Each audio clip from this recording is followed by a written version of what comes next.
I think that this study is a model to be followed by other scientists in terms of how to build relationships between scientists and indigenous groups in order to get at a place where both feel that they're getting something useful out of it, right?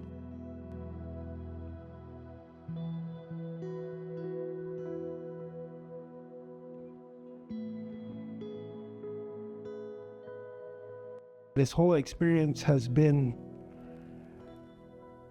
very spiritual for us and very healing and also very eye-opening.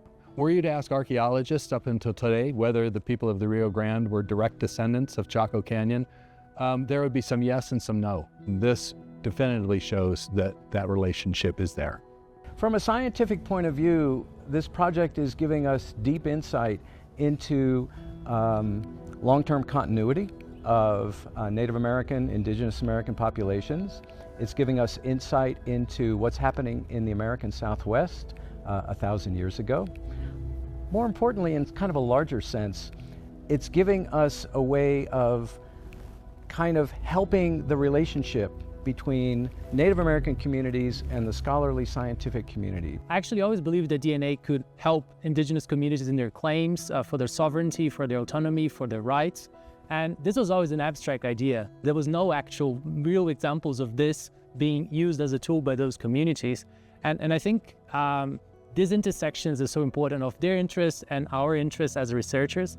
And to have the chance to participate in this is really a big honor. And I'm very thankful for Picuris for trusting us to do this. It was a tough decision for the Pueblo to go in that way of figuring out what our DNA and our past was, because it could either work for you or work against you. But I always try to think of the positive outlook. What makes this project so distinctive, and in fact unique, is that we were approached by Picuris Pueblo.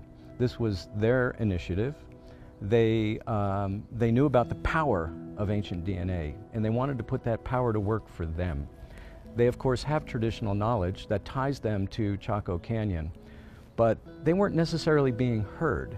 We met on our terms, and Eske and his team and Dr. Adler from SMU, everybody came together and they listened to us. And I explained to them how our elders going to come in. They were very welcoming, patient, and transparent. The tribe, the Picuris, had full control of the study, right? They could stop it at any point. They decide who they want to share with and who they don't want to share with.